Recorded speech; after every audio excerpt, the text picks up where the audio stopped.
పేతురు తన పత్రికలో ఒక మాట వాడాడు. అదేంటిదంటే పేతురు పత్రికలో గనుక చూస్తే పేతురు మరి ప్రభు యొక్క మరి రాకడ తర్వాత జరగబోయే సంభవాలను గురించి మాట్లాడుతూ ఒక మాట ఆయన వాడుతున్నారు. 2వ పేతురు పత్రికలో చూడండి. 2వ పేతురు పత్రికలో 3వ అధ్యాయంలో 8వ వచనం. ప్రియులారా, ఒక సంగతి మరచిపోకుడి, ఏమనగా ప్రభు దృష్టికి ఒక దినము 1000 సంవత్సరముల వలెను, 1000 సంవత్సరములు ఒక దినము వలెను ఉన్నవి అని మనం చూస్తున్నాం. కాబట్టి మనం మరి ఆలోచించినట్లుగా కాదు, కానీ ఆయన యొక్క క్యాలెండర్ అనేది, మరి దేవుని యొక్క క్యాలెండర్ అనేది మరి మనకు మన జ్ఞానానికి మించింది. ఎందుకంటే ఒక దినము 1000 సంవత్సరములు మాదిరి ఉంటుందంట. 1000 సంవత్సరములు ఒక దినం అంటే దేవుని యొక్క దృష్టిలో, ఒకవేళ మనం అర్థం చేసుకోవటానికి చెప్తున్నాను, 2000 సంవత్సరాలు దాదాపు దాటింది. 2026 సంవత్సరంలో ఉన్నాం అంటే దేవుని దృష్టిలో ఇవి కేవలం 2 రోజులే అని మనకు అనిపిస్తుంది. అయితే ఆయన ఆ సమయము, ఆ గడియ గురించి ఎవరికి తెలియదు. మీరు దాని గురించి మరి ఆలోచించవద్దు. అయితే ఆయన రాకడ కొరకు సిద్ధంగా ఉండండి అని చెప్పాడు. ఇక్కడ తర్వాత ఏమంటున్నాడంటే, కొందరు ఆలస్యమని ఎంచుకున్నట్లు ప్రభు తన వాగ్దానమును గూర్చి ఆలస్యము చేయువాడు కాడు గాని ఎవడును నశింపవలనని ఇచ్చేంపక అందరూ మారు మనస్సు పొందవలనని కోరుచు మీ ఎడల దీర్ఘశాంతము గలవాడై ఉన్నాడు అని మనం చూస్తున్నాం. అయితే ప్రభు దినము దొంగ వచ్చినట్లు వచ్చును. ఆ దినమున ఆకాశములు మహాధ్వనితో గతించిపోను, పంచభూతములు మిక్కటమైన వేండ్రముతో లయమైపోను, భూమియు దాని మీదనున్న కృత్యములను కాలిపోను. ఇవన్నీ ఇట్లు లయమైపోవునవుగా ఆకాశములు రౌలుకొని లయమైపోవునట్టు, పంచభూతములు మహావేంద్రముతో కరిగిపోవునట్టు దేవుని దినపు రాకడ కొరకు కనిపెట్టుచు దానిని ఆశతో అపేక్షించు మీరు పరిశుద్ధమైన ప్రవర్తనతోనూ భక్తితోనూ ఎంతో జాగ్రత్త కలవారై ఉండవలెను అని మనం చూస్తాం. ఇక్కడ ప్రభు దినమును గురించి ఆకాశములు మహాధ్వనితో గతించిపోవును అన్న గొప్ప శబ్దం గురించి మాట్లాడుతున్నాను. పంచభూతములు కూడా మిక్కటమైన వేండ్రముతో లయమైపోవును అని మనం చూస్తున్నాం. ఇప్పుడు మనం మరి యుద్ధం గురించి వింటున్నాం కదా. మరి ఇరాన్ మీద అమెరికా, ఇస్రాయెల్ సంయుక్తంగా దాడి చేస్తుంటే మరి వారు మరి వేసే క్షిపణులు కానీ, వారు మరి వాడే ఆయుధాలు కానీ, లేదా ఫైటర్ జెట్స్ కానీ, ఇవన్నీ గమనిస్తే అవి ఎంత లోపలికైనా భూమి క్రింద ఉన్నా కూడా బంకర్ బస్టర్స్ అని పంపుతుంటారు. ఒక్కొక్క శబ్దం ఎంతో గొప్పది అని మనం వింటున్నాం. వారు ప్రయోగించే క్షిపణులు అవి ఎంత దూరానికైనా వెళ్ళగలవు అని మనం చూస్తున్నాం. అయితే దానికంటే మించినవి, ఎందుకంటే ఇక్కడ ఆకాశములే మహాధ్వనితో గతించిపోను అనగా, ఆకాశములు అంటే మరి ఇప్పుడు దాకా కక్షలో తిరుగుతున్నాయి. ఒకవేళ ఆ కక్షను గనక దేవుడు తారుమారు చేస్తే అవన్నీ కూడా కక్ష మార్చి ఎలాగో ఒకదానికోటి మరి ఎదురుపడి మరి ఏ విధంగా లయమైపోతాయో, ఎంత శబ్దం వస్తుందో మనం ఓసారి ఊహిస్తేనే భయం వేస్తుంది. ఎందుకంటే తమ కక్షలో తాము తిరిగితేనే అవి మరి మనకు మనం జీవించడానికి అనుకూలంగా ఉంటుంది. అయితే కక్ష దాటితే ఎంత ప్రమాదకరమో మనకు అర్థమవుతుంది కొంత. అయితే ఇవన్నీ జరుగుతాయి అని మనం చూస్తున్నాం. ఆ భూమి మీదనున్న కృత్యములను కాలిపోవును. అయితే మనం ఏం చేయాలి? ఈ ప్రభు రాకడ సమీపం అవుతుంటుండగా అని చూస్తే, దేవుని దినపు రాకడ కొరకు కనిపెట్టుచు దానిని ఆశతో అపేక్షించుచు అని అంటున్నాడు. ఆశతో అపేక్షించుచు అనగా రెండేసి త్వర పెట్టుచు అని అంటున్నాడు. యోహాను కూడా ఒక ప్రార్థన చేశాడు. మరి ప్రకటన గ్రంథం 22వ అధ్యాయంలో యోహాను ఆ ప్రవచనం అంతా చెప్పిన తర్వాత ప్రభు ఇక్కడ యోహాను ఏమంటున్నాడంటే 22వ అధ్యాయం 17వ వచనంలో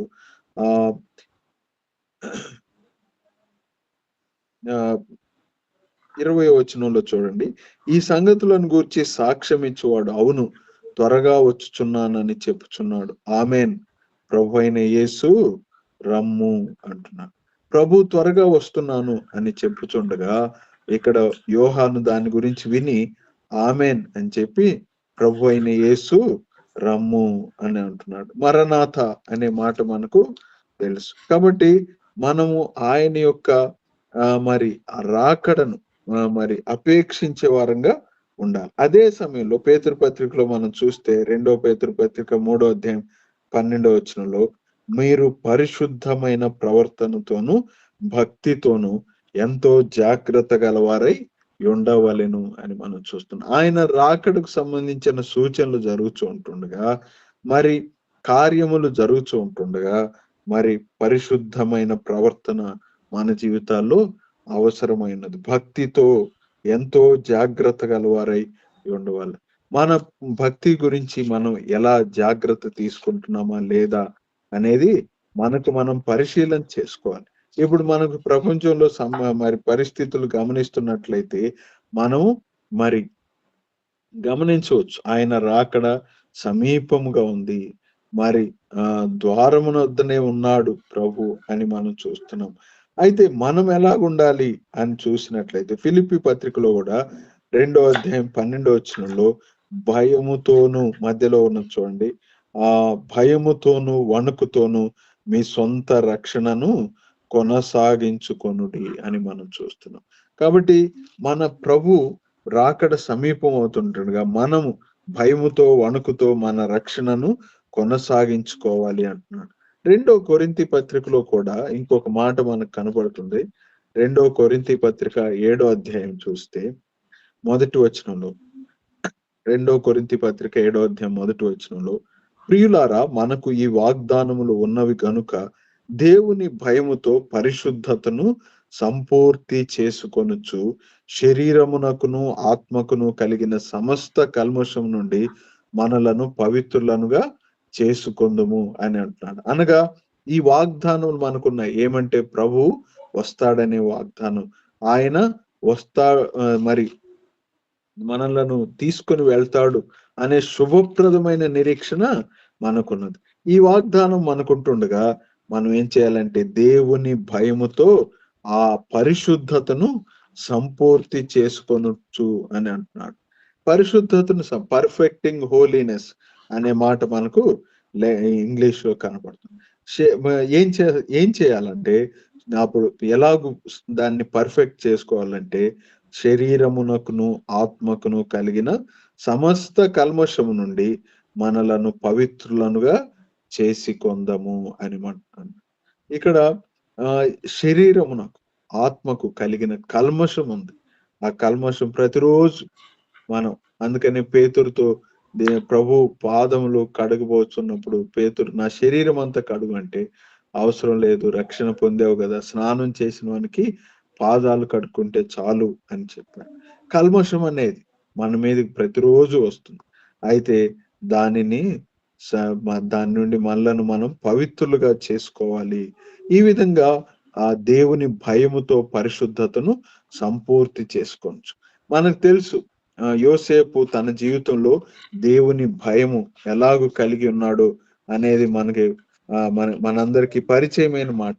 ఆయన ఏమన్నాడంటే దేవునికి విరోధముగా ఇంత ఘోరమైన దుష్కార్యము నేను ఎలాగూ చేయగలను అని మరి యోసేపు పోతీఫరు ఇంట్లో పోతీఫరు భార్యతో మాట్లాడినట్లుగా మనం చూస్తున్నాం.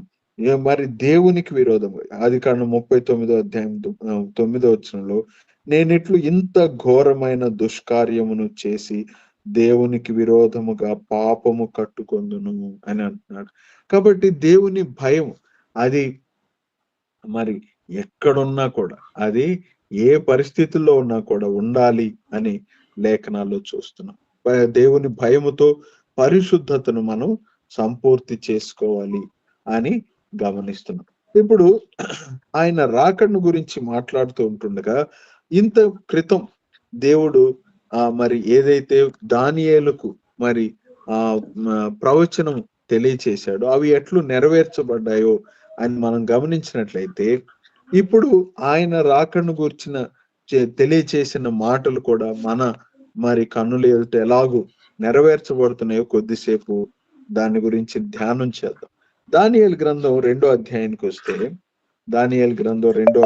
వస్తే ఇక్కడ చూసినట్లయితే 36వ వచనం నుంచి ఇక్కడ నెబుకద్నెజరు ఒక కల కంటున్నాడు. అదేంటిదంటే పరలోకమందున్న కల కన్నాడు కానీ మర్చిపోయాడు నెబుకద్నెజరు. అయితే ఇప్పుడు ఆ కళ దానియేలుకు తెలియచేయబడినట్లుగా మనం చూస్తున్నాం.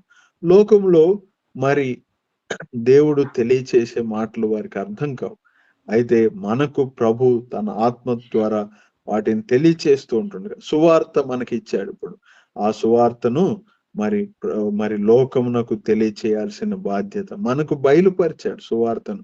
మరి సువార్త ప్రకటనను వెర్రితనం చేత రక్షించుట దేవుని సంకల్పము అని మనం చూస్తున్నాం. మరి లోకానికేమో అది వెర్రితనంగా కనపడుతుంది. సువార్త అనేది వెర్రితనం. ఎందుకు మరి ఆయన అలాగూ చనిపోవాల్సింది, ఆయన శక్తి లేదా అని అన్నట్లుగా వాళ్ళు మాట్లాడతారు. అయితే ఆ సువార్త ప్రకటనను వెర్రితనము చేత మరి మనుషులను రక్షించుట అనేది దేవుని యొక్క చిత్తము అని కొరింథీ పత్రికలో మనం చూస్తున్నాం. మరి అందుకనే ఇక్కడ మనం చూసినట్లయితే ఇది దయాపూర్వక సంకల్పం. ఇప్పుడు దానియేలుకు మరి ఆ కళ భావం తెలియజేయబడింది. మరి ఒకవేళ కళ రాజుకు వచ్చి ఉండొచ్చు కానీ అది అతనికి గుర్తులేదు. దానియేలుకు దేవుడు తెలియచేశాడు. దానితో పాటు ఆ కళ యొక్క భావాన్ని కూడా తెలియచేశాడు. తెలియచేసి ఉంటుండగా దానియేలు తిరిగి రాజుకు తెలియచేస్తున్నట్లుగా చూస్తున్నాం. మనకు కూడా దేవుడు మనకు సువార్తను అందించాడు. సువార్తను తిరిగి ప్రజలకు అందించాల్సిన ఆ సువార్త మన చేతిలో పెట్టి ఉంటుండగా దాన్ని తిరిగి ప్రజలకు అందించాల్సిన బాధ్యత మన మీద ఉంది. ఇక్కడ మనం చూసినట్లయితే దానియేలుకు ఆ భావం తెలిసి వచ్చి ఉంటుండగా ఆయన ఇప్పుడు చెప్తున్నాడు చూడండి 38వ వచనంలో 37లో రాజా పరలోకమందున్న దేవుడు రాజ్యమును అధికారమును బలమును ఘనతయు తమరికి అనుగ్రహించి ఉన్నాడు. తమరు రాజులకు రాజై ఉన్నారు అని మనం చూస్తున్నాం. ఆ తర్వాత ఇక్కడ గమనించినట్లయితే 38లో వారందరి మీద తమరికి ప్రభుత్వము అనుగ్రహించి ఉన్నాడు. తామే ఆ బంగారపు శిరస్సు. 39లో తాము చనిపోయిన తర్వాత తమరి రాజ్యం కంటే తక్కువైన రాజ్యం ఒకటి లేచును. అటు తర్వాత లోకమంతా ఏలునటి 3వ రాజ్యం ఒకటి లేచును. అది ఇత్తడి వంటి తగును. పిమ్మట 4వ రాజ్యం ఒకటి లేచును. అది ఇనుము వలె బలముగా ఉండును. ఇనుము సమస్తమైన వాటిని దంచి విరుగొట్టున్నది కదా. ఇనుము పగులుగొట్టినట్లు అది రాజ్యములన్నిటినీ పగులుగొట్టి పొడి చేయు. పాదములను వ్రేళ్లను కొంత మట్టుకు కుమ్మరి మట్టిదిగాను కొంత మట్టునకు ఇనుపదిగాను ఉన్నట్టు తమరికి కనబడిన గనుక ఆ రాజ్యంలో భేదములుండును. అయితే ఇనుము బురదతో కలిసి ఉన్నట్టు కనబడిన గనుక ఆ రాజ్యములో అలాగున్న నుండును. ఆ రాజ్యము ఇనుము వంటి బలము గలదై ఉండును. పాదముల వ్రేళ్లు కొంత మట్టునకు ఇనుపవి గాను కొంత మట్టునకు మట్టివి గాను ఉన్నట్లు ఆ రాజ్యం ఒక విషయంలో బలముగా ఒక విషయంలో నీరసముగా ఉండును. ఇనుము బురద మిళితమై ఉండుట తమరికి కనబడును. అటువలే మనుష్య జాతులు మిళితములై ఇనుము మట్టితో అతకనట్లు వారు ఒకరితో ఒకరు పొసగకయుందురు అని మనం చూస్తున్నాం. ఇక్కడ 5 రాజ్యాల గురించి మరి దానియేలు నెబుకద్నెజరుకు వచ్చిన కల భావాన్ని గురించి వివరిస్తున్నాడు. అది ఏంటిదంటే ఏదైతే బంగారం ఉన్నదో అది మరి ఈ బబులోను రాజ్యము అని చెప్తున్నాడు. బబులోను రాజ్యము అని చూస్తున్నాం. ఆ తర్వాత మరి ఇంకొకటి తక్కువది వస్తుంది అని మనం చూస్తున్నాం. తాము చనిపోయిన తర్వాత ఇంకొక రాజ్యం వస్తుంది అని మనం చూస్తున్నాం. అదేంటిదంటే అది మాది పారసీక రాజ్యము అని మనకు కనబడుతుంది. ఆ తర్వాత ఇత్తడి వంటిది ఒకటి వస్తుంది అని చూస్తున్నాం. అది గ్రేకేయుల రాజ్యం, గ్రీకు రాజ్యము, అలెగ్జాండర్ ద గ్రేట్ అనే ఆయన పరిపాలించినట్లుగా మనం చూస్తున్నాం. ఆ తర్వాత ఆ ఇనుము వంటిది. అది మనకు తెలుసు. రోమా సామ్రాజ్యం అని మనకు తెలుసు.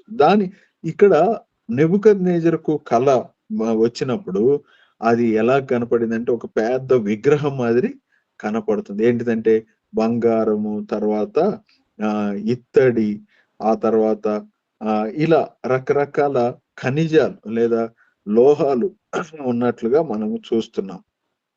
అయితే ఇదే కళ మరి దానియేలుకొచ్చినప్పుడు అక్కడ ఒక మృగాలు, జంతువులు రూపంలో వచ్చినట్లుగా మనం చూస్తున్నాం. మానవులకు తమ బలం ఎట్లా కనిపిస్తుందంటే అది పెద్ద మరి గొప్ప వెండి బంగారంతో కూడిందిగా కనిపిస్తుంది. తమ రాజ్యాలు కూడా ఎన్నటికీ నశించవు అన్నట్లుగా కనపడుతుంది. కానీ దానియేలుకు అదే కళ దేవుడు దర్శనం దయచేసినప్పుడు అక్కడ సింహము, ఆ తర్వాత ఆ ఆ జంతువుల రూపంలో ఆ రాజ్యాలను దేవుడు దర్శనం దయచేసినట్లుగా మనం చూస్తున్నాం. 7వ అధ్యాయం చూస్తే దానియేలు గ్రంథం 7వ అధ్యాయంలో 4వ వచనంలో మొదటిది సింహమును పోలిన తర్వాత రెండవ జంతువు 5వ వచనంలో ఎలుగుబంటిని పోలినది, అటు పిమ్మట చిరుత పులిని పోలినది అని మనం చూస్తున్నాం. ఈ విధంగా జంతువులు వస్తున్నాయి అని మనం చూస్తున్నాం. అనగా దేవుని దృష్టికి లేదా మరి మరి దేవుని నమ్మిన బిడ్డలకు మరి ఆ రాజ్యములు చాలా శక్తివంతంగా అనిపించవచ్చు. పెద్ద పెద్ద లోహాలు మాదిరి అనిపించవచ్చు. వాటిని ఏమాత్రం జయింపనేరని రాజ్యాలుగా అనిపించవచ్చు. అయితే దేవుని దృష్టికి అవి నశించు మృగములను పోలినవిగా ఉన్నవి అని మనం చూస్తున్నాం. ఎందుకంటే అదే సమరూపంలో ఇక్కడ మనకేమై తెలియచేస్తున్నాడంటే అవి జంతువులు, సింహమును పోలినది. దానికి పక్షిరాజు రెక్కలు వంటి రెక్కలు ఉండెను అని చూస్తున్నాం. ఆ తర్వాత రెండవ జంతువు ఎలుగుబంటిని పోలినది. అది ఒక పార్శ్వం మీద పండుకొని తన నోట పండ్ల మధ్య 3 ప్రక్కటెముకలను పట్టుకున్నది. అటు పిమ్మట చిరుత పులిని పోలిన మరి ఒక జంతువును చూస్తిని అని చూస్తున్నాం. ఆ తర్వాత 7వ వచనంలో పిమ్మట రాత్రి యందు నాకు దర్శనములు కలిగినప్పుడు నేను చూచుండగా ఘోరమును భయంకరమునగు 4వ జంతువు ఒకటి కనబడి అది తనకు ముందుగా నుండిన ఇతర జంతువుల కంటే భిన్నమైనది, ఆ మహాబల మహాత్మ్యము గలది అని అంటున్నాడు. కాబట్టి ఇక్కడ భిన్నమైనది ఏంటిదంటే రోమా సామ్రాజ్యం అని చూస్తున్నాం. ఇక్కడ కూడా 2వ అధ్యాయంలో చూస్తే దానియేలు 2వ అధ్యాయంలో ఇక్కడ 42వ వచనంలో పాదముల వ్రేళ్ళు కొంత మట్టునకు ఇనుపవిగాను కొంత మట్టునకు మట్టివిగాను బురద కలిపి ఈ ఇనుము బురద మిళితమై ఉండుట మనం చూస్తున్నాం. ఇది ప్రస్తుతం లోకంలో ఉన్న మరి ప్రజాస్వామ్య దేశాలు, ఆ తర్వాత నియంతృత్వ దేశాల యొక్క మిళితము అని కొంతమంది బైబిల్ పండితులు చెప్తారు. మరికొంతమంది ఇది రాబోయే మరలా తిరిగి రోమా సామ్రాజ్యం నశించిపోయింది, అయితే తిరిగి అది మరలా ఉనికిలోనికి వస్తుంది అని చెప్పటానికి దాన్ని చెప్తారు. అయితే 45వ వచనంలో చేతి సహాయము లేని పర్వతము నుండి తీయబడిన ఆ రాయి ఇనుమును, ఇత్తడిని, మట్టిని, వెండిని, బంగారమును పగులగొట్టగా తమరు చూచితిరి. ఇందువలన మహాదేవుడు ముందు జరగబో సంగతి రాజునకు తెలియజేసి ఉన్నాడు. కల నిశ్చయము, దాని భావము నమ్మదగినది అని దానియేలు రాజుతో చెప్పింది. చేతి సహాయం లేని పర్వతము నుండి తీయబడిన ఆ రాయి.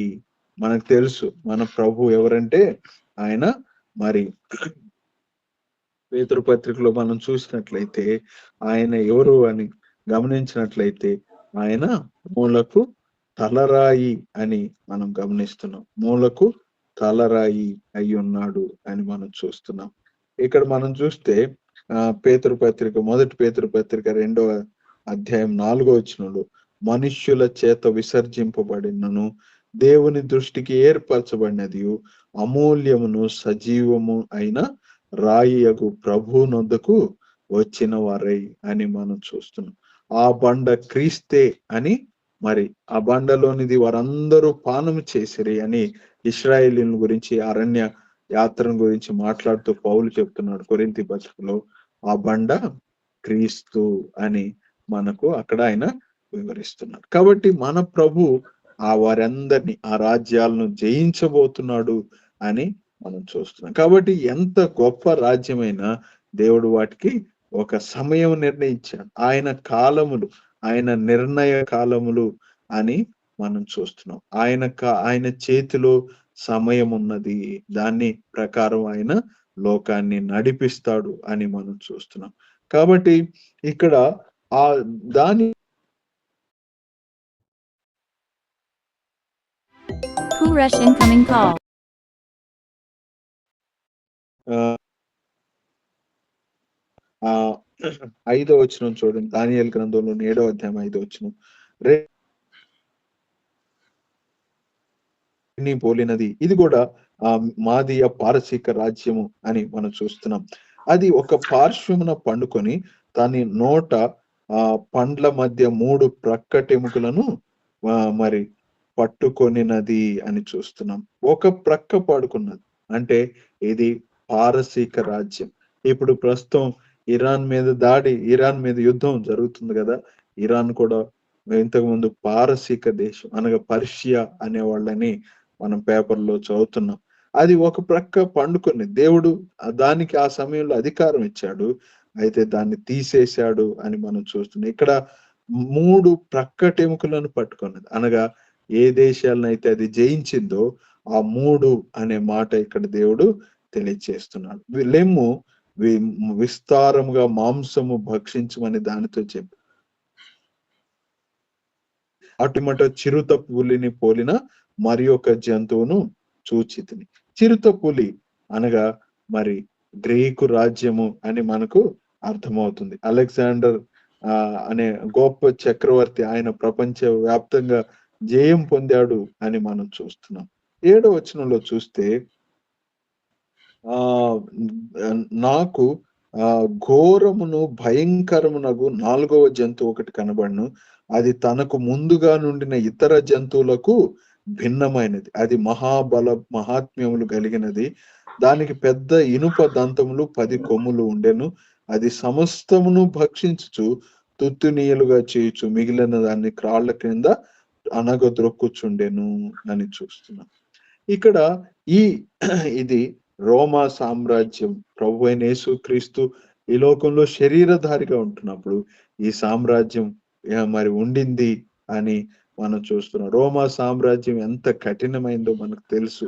ఆ రోజుల్లో విశ్వాసులు యేసుక్రీస్తుని ఎవరైతే విశ్వాసం ఉంచారో వారిని మరి క్రీడా ప్రాంగణాల్లో పెట్టి మరి ఆ జంతువులను వదిలేస్తే అవి వాటి నుంచి విశ్వాసులు దేవుని నమ్మిన వారు తప్పించుకునేది ఆ పైన కూర్చున్న వారికి ఎంత ఒక వినోద కార్యక్రమంగా ఉండేది అని చరిత్రకారులు చెప్తూ ఉంటారు. ఆ విధంగా అనేక మందిని ఆ జంతువుల యొక్క ఆ క్రీడా ప్రాంగణంలో వేసి మరి హతసాక్షులుగా చేశారు అని మనం చూస్తున్నాం. కాబట్టి రోమా సామ్రాజ్యం ఎంత క్రూరమైందో మనకు తెలుసు. అదే సమయంలో రోమా సామ్రాజ్యం ఉండగానే ప్రభు అయిన యేసుక్రీస్తు వారు విధించే అతి క్రూరమైన మరణ శిక్ష ఏదైనా ఉన్నదంటే అది శిలువ మరణం. దాన్ని ప్రభు అయిన యేసుక్రీస్తుకు విధించారు అని మనం చూస్తున్నాం. ఇప్పుడు 11, 12 వచనాలు చూస్తే 11, 12 వచనాలు చూస్తే ఏమంటున్నాడంటే అప్పుడు నేను చూచుండగా ఆ కొమ్ము పలుకుచున్న మహాగర్వపు మాటల నిమిత్తం వారు ఆ జంతువును చంపినట్టు కనపడెను అని చూస్తున్నాం. ఇక్కడ ఆ జంతువును చంపుచున్నారు అని చూస్తున్నాం. 13, 14 వచనాల్లో ఆకాశం మేఘారుడై మనుష్య కుమారుని పోలిన ఒకడు వచ్చి ఆ మహావృద్ధుడగు సన్నిధిని ప్రవేశించి ఆయన సముఖమునకు తేబడెను అని చూస్తున్నాం. ఇక్కడ మన ప్రభువు కనపడుతున్నాడు.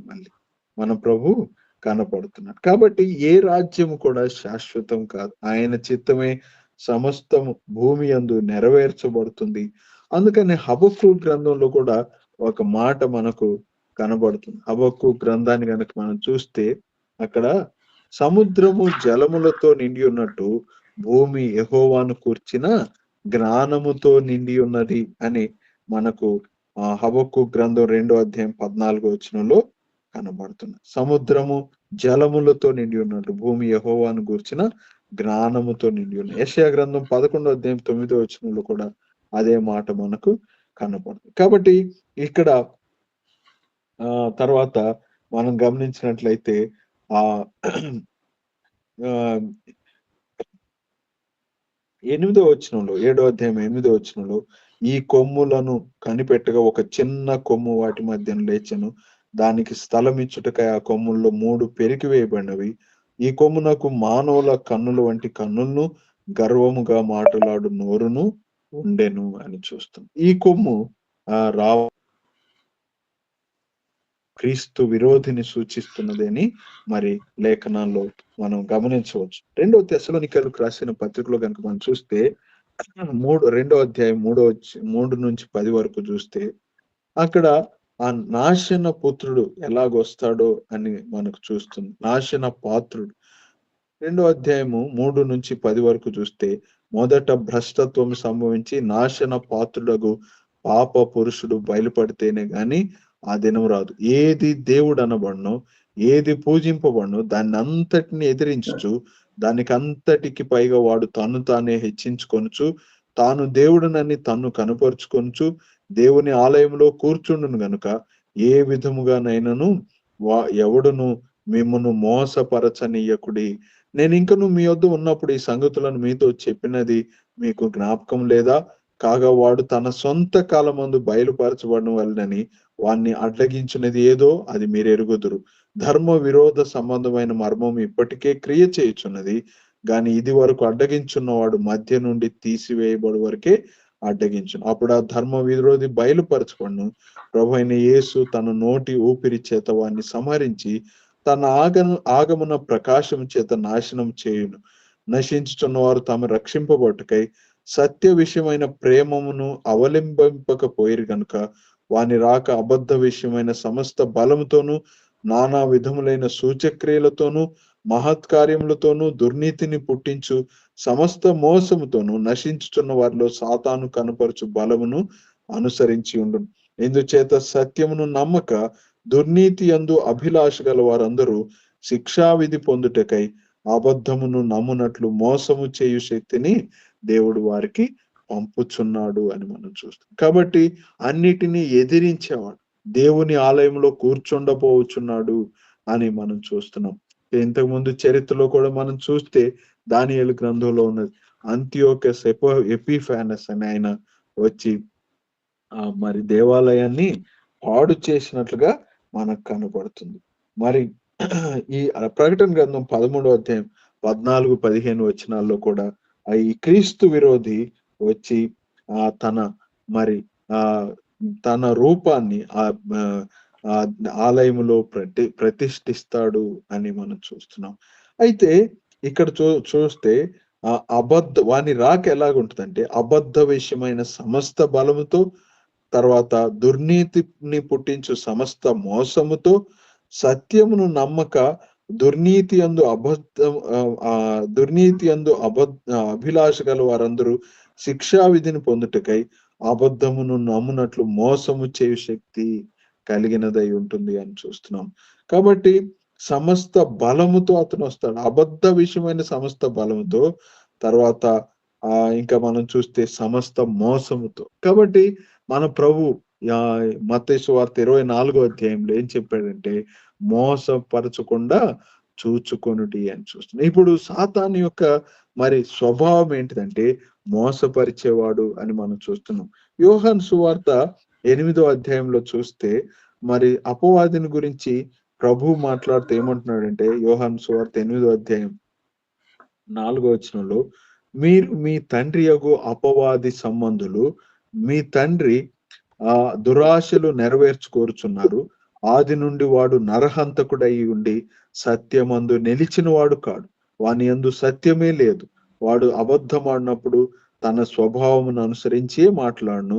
వాడు అబద్ధికుడును అబద్ధమునకు జనకుడునై ఉన్నాడు అని చూస్తుంది. కాబట్టి ఈ అబద్ధం అనేది సాతాను నుంచి ఉద్భవించింది. ఇప్పుడు సమస్త బలముతో వస్తాడంట, ఇంకా అబద్ధాలు చెప్తూ మోసగించటానికి. మరి అదే విధంగా దుర్నీతిని పుట్టించు సమస్త మోసం. ఇలా ఏ మోసం అంటే ఏది చేసినా దుర్నీతి పుట్టాలి అనే మోసాన్ని అతడు తీసుకొని వస్తాడు. నశించుచున్న వారిలో సాతాను కనపరచు బలము అని మనం చూస్తున్నాం. నశించు వారిలో సాతాను కనపరచు బలం. అయితే మనం ఎలాగుండాలి అని మనం చూస్తే ఫిలిప్పీ పత్రికలో మనం గమనించినట్లయితే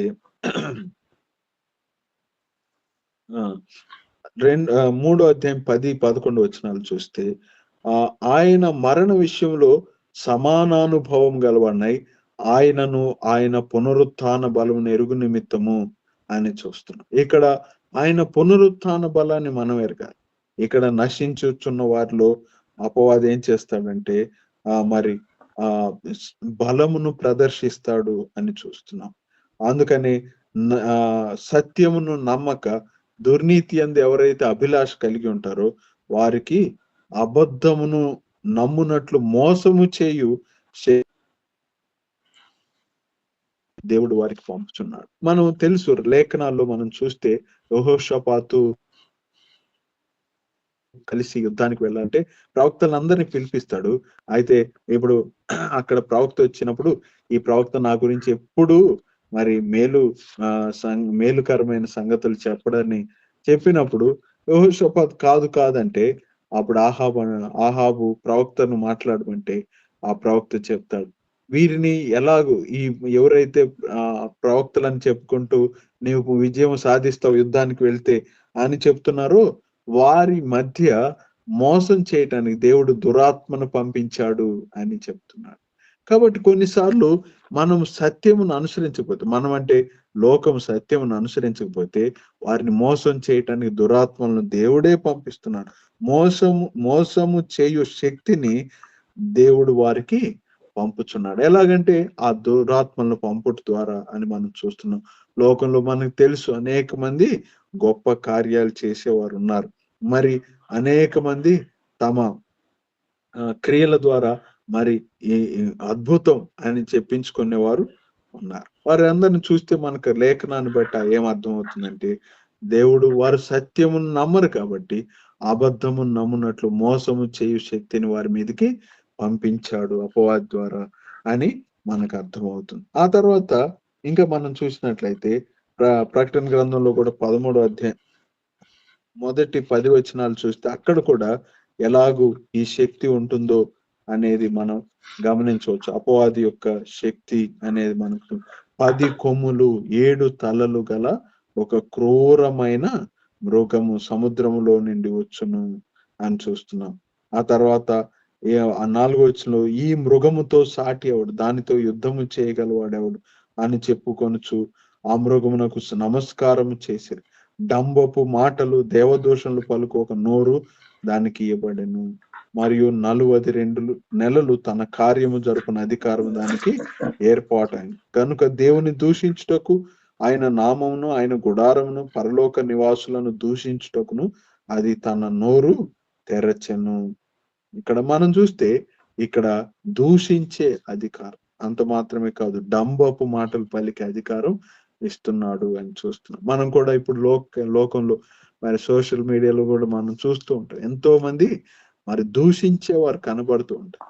ఎందుకు అంటే వారు అబద్ధపు శక్తితో పని చేస్తున్నారు అని మనకు దీని లేఖనాలను బట్టి అర్థమవుతుంది. అయితే మరియు పరిశుద్ధులతో యుద్ధము చేయును, వారిని జయింపను, దానికి అధికారం ఇవ్వబడెను అని చూస్తున్నాం. అయితే భూ నివాసులందరూ అనగా జగదుత్పత్తి మొదలుకొని వధింపబడి ఉన్న గొర్రెపిల్ల యొక్క జీవ గ్రంథమును ఎవరి పేరు వ్రాయబడలేదో వారు ఆ మృగమునకు నమస్కారము చేయదురు అని అంటున్నారు. కాబట్టి ఇక్కడ మనం చూస్తే నమస్కారం చేసేవారు ఎవరైతే వారి పేర్లు జీవ గ్రంథంలో రాయబడలేదో వారు అతనికి నమస్కారం చేస్తారు అని చూస్తున్నాం. కాబట్టి ఈ విధంగా లేఖనాలు మన మధ్య నెరవేర్చబడుతున్నట్లుగా మనం చూస్తున్నాం. ఇప్పుడు మత్తయి సువార్త 24వ అధ్యాయానికి వస్తే మళ్ళా ఇక్కడ ప్రభు మాట్లాడుతున్నాడు. 22వ వచనంలో చూడండి, ఆ దినములు తక్కువ చేయబడకపోయిన ఏ శరీరియు తప్పించుకొనడు అని చెప్తున్నాడు. ఆ తర్వాత 23లో ఇదిగో క్రీస్తు ఎక్కడ ఉన్నాడు, అక్కడ ఉన్నాడు, ఇక్కడ ఉన్నాడు, అక్కడ ఉన్నాడు అని చెప్పిన యెడల నమ్మకుడి. అబద్ధపు క్రీస్తులను, అబద్ధపు ప్రవక్తలను వచ్చి సాధ్యమైతే ఏర్పరచబడిన వారిని సైతం మోసపరచుటకై గొప్ప సూచక క్రియలను, మహత్కార్యములను కనపరచెదరు. ఇదిగో ముందుగా నేను మీతో చెప్పి ఉన్నాను అని చెప్తున్నాడు. ఆ తర్వాత ఇదిగో అరణ్యములో ఉన్నాడు అని మీతో చెప్పితే వెళ్ళకుడి. ఇదిగో లోపలి గదిలో ఉన్నాడని మీతో చెప్పినను నమ్మకుడి. మెరుపు తూర్పున పుట్టి పడమటి వరకు ఎలా కనబడనో అలాగుననే మనుష్య కుమారుని రాకడయు ఉండును అని చూస్తున్నాం. కాబట్టి మన ప్రభు రాకడ మరి ఆయన వచ్చేంత వరకు మనం కనిపెట్టుకుని ఉండాలి. అదే సమయంలో ఇక్కడ ఉన్నాడు, అక్కడ ఉన్నాడు, అబద్ధపు క్రీస్తులు, అబద్ధపు ప్రవక్తలు అనేక మంది మరి ఆయన రాకడను గురించి మరి అబద్ధపు మాటలు చెప్పి ఎలాగూ మోసపరిచారో చరిత్రలో మనకు అనేకములు ఉన్నాయి. ఆ తర్వాత ఆయన అంజూరపు చెట్టును చూసి ఉపమానము నేర్చుకోండి, లేతదై చిగురించినప్పుడు వసంతకాలం ఇంకా సమీపముగా ఉన్నదని మీకు తెలియదు. అంజూరపు చెట్టు అంటే మనకు తెలుసు ఇశ్రాయేలుకు మరి పోలికగా ఉన్నది. ఇశ్రాయేలు దేశం 1948 సంవత్సరంలో మరి ప్రపంచవ్యాప్తంగా ఇశ్రాయేలీలందరూ ఐక్యరాజ్య సమితి తీర్మానం ద్వారా వచ్చి ఆ దేశానికి తరలి వచ్చారు. ఈ ఇశ్రాయేలు దేశం ఎలాగ ఏర్పడిందో, చిగురిస్తుందో మనకింకా తెలుస్తుంది. ఇంకా సమీపముగా ఉంది. అది చిగురించుచున్నప్పుడు వసంత కాలం ఇంకా సమీపముగా ఉన్నది అని చూస్తున్నాం. ఆ తర్వాత 33వ వచనంలో ఈ సంగతులు జరుగుట మీరు చూచినప్పుడు ఆయన సమీపముననే ద్వారము దగ్గరనే ఉన్నాడని తెలుసుకొనుడి అని చూస్తున్నాం. కాబట్టి ఆయన రాకడ అతి సమీపంగా ఉంటుండగా మనం సిద్ధముగా ఉండాలి అని 44వ వచనంలో మీరు అనుకొన్నని గడియలో మనుష్య కుమారుడు వచ్చును గనుక మీరును సిద్ధముగా ఉండుడి అని చూస్తున్నాం. కాబట్టి సిద్ధముగా మనలను మనం పరిశుద్ధపరుచుకుంటూ ఆయన కొరకు భయముతో, భక్తితో, వణుకుతో, నిందారహితంగా జీవించుటకు మనకు ఆయన రాకడ సూచనలు కనబడుతుంటుండగా అలాగూ ప్రభు కొరకు ఇంకా నమ్మకంగా సాగుటకు ప్రభు సహాయం చేయను గాక. నాకు ఇచ్చిన ఈ అవకాశాన్ని బట్టి మీకు మరి ముఖ్యంగా సహోదరులు యోహాన్ గారికి వందనాలు తెలియచేస్తూ ముగిస్తున్నాను.